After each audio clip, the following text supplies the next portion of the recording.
حضرت ابو عباس احمد بن منصور رحمۃ اللہ تعالی علیہ کو انتقال کے بعد کسی نے خواب میں دیکھا کہ وہ سر پر موتیوں کا تاج سجائے، جنتی لباس میں ملبوس، شیراز کی جامع مسجد کے محراب میں کھڑے ہیں۔ خواب دیکھنے والے نے عرض کی ما فعل اللہ بکا، یعنی اللہ پاک نے آپ کے ساتھ کیا معاملہ فرمایا؟ تو فرمایا کہ میں کثرت سے درود شریف پڑھا کرتا تھا، یہی عمل کام آ گیا، اللہ پاک نے میری مغفرت فرما دی اور مجھے تاج پہنا کر جنت میں داخل کر دیا۔ کیا بات ہے درود پاک کی! آپ یقین کریں، اگر میں آپ سے یہ کہوں کہ زندگی میں ایک مسلمان ہونے کی حیثیت سے اگر آپ اپنی خواہشات، اپنی ڈیزائرز کیا کیا ہیں لکھیں ذرا، کہ مجھے دنیا میں کیا چاہیے، مجھے مرتے وقت کیا چاہیے، قبر میں کیا چاہیے، مرنے کے بعد محشر کے دن میں کیا چاہتا ہوں، کبھی اکیلے بیٹھے نا تو لکھیے گا، ٹھیک ہے؟ اور اب میں آپ کو بہت ساری حدیثوں کا کچھ نچوڑ پیش کرنے جا رہا ہوں، سنتے جائیے اور سبحان اللہ بھی کہتے جائیے۔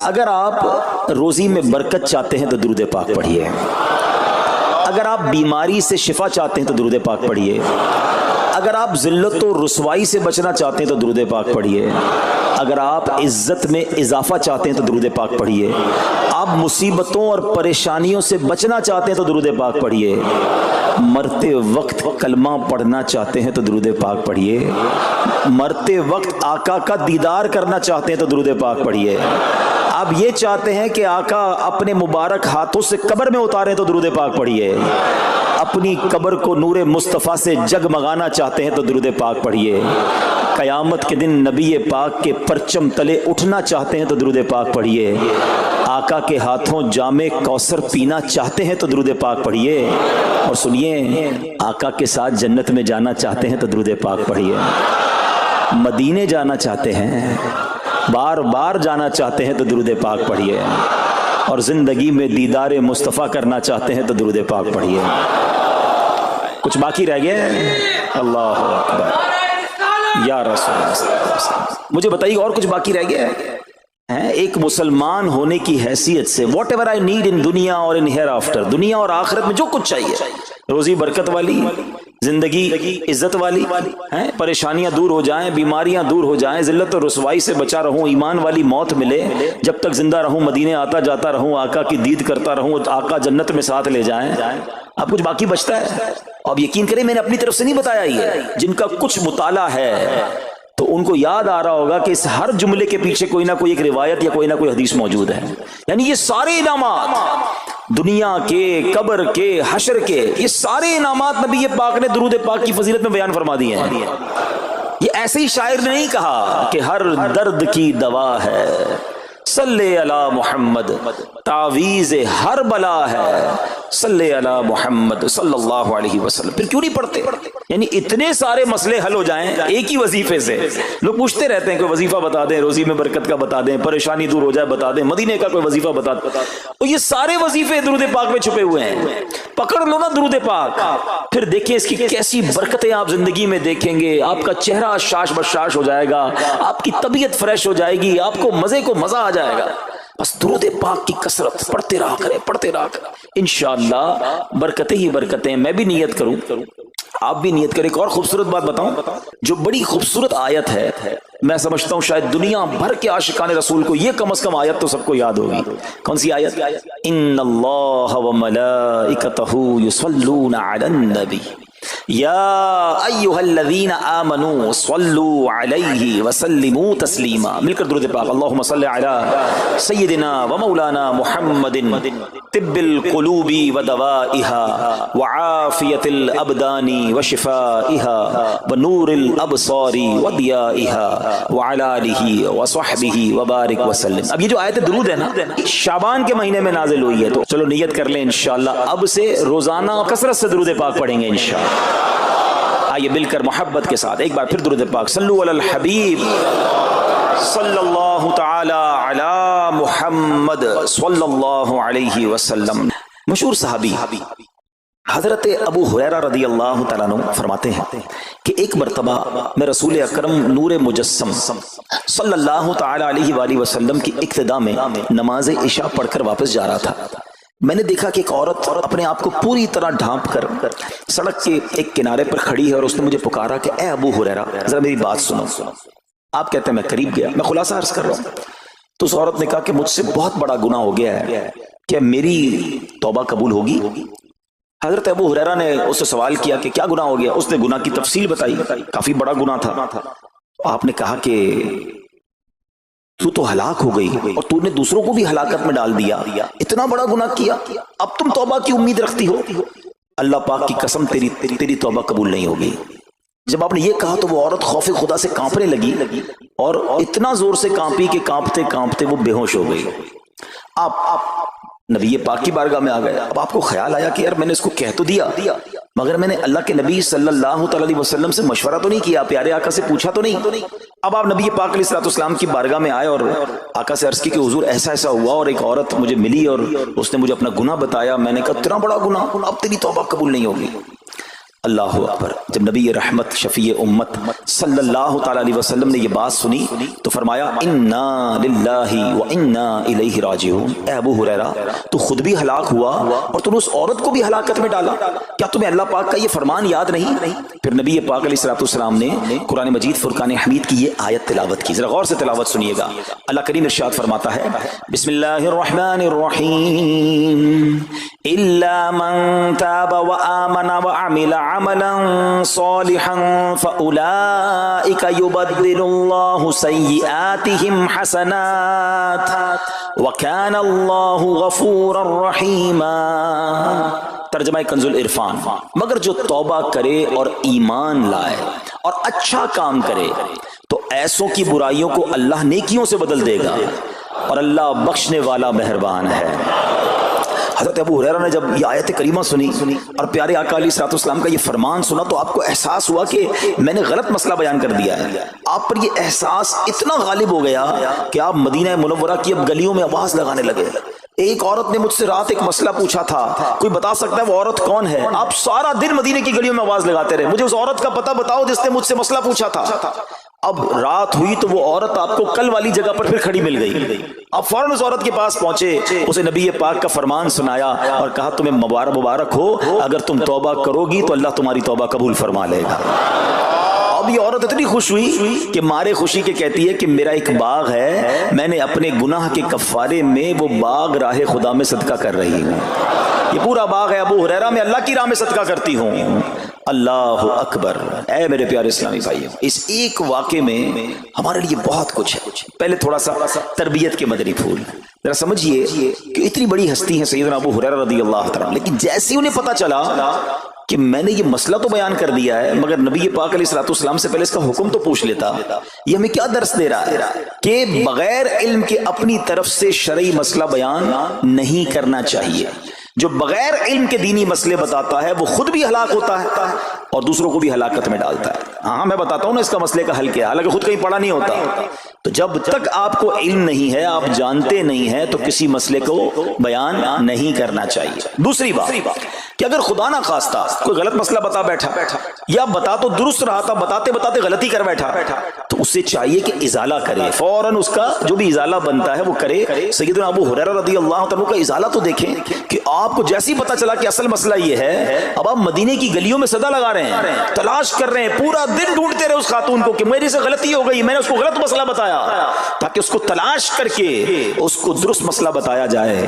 اللہ اکبر. صحابہ کرام کی ادائیں بھی کتنی نرالی ہوتی ہیں, اللہ ان کا صدقہ عطا فرما دے. اب ہوتا کیا ہے کہ کبھی کوئی غلط مسئلہ بیان ہو گیا یا بیان میں, مشورے میں, درس میں کوئی غلطی ہو گئی, غلطی پتہ چل جائے, اب شرم آتی ہے کہ کیسے کہوں مجھ سے غلطی ہو گئی ہے, میں تو اتنا بڑا مبلغ بن کے گیا تھا, میں نے تو جناب اتنے پبلک میں بیان کیا تھا, اب میں کیسے بتاؤں کہ جناب میں نے یہ غلط پڑھ دیا یا غلط بیان کر دیا. حضرت ابو ہریرہ سب سے زیادہ جن کو حدیثیں یاد ہے, مگر سچ بتائیں بات سمجھنے والی پتہ کیا ہے, جو لوگ یہ سمجھتے ہیں نا کہ یار غلطی ماننے سے عزت کم ہو جاتی ہے, سچ بتاؤ آج 1450 سال بعد حضرت ابو ہریرہ کا یہ واقعہ سن کے ہمارے دلوں میں ان کی عزت کم ہو رہی ہے, بڑھ رہی ہے؟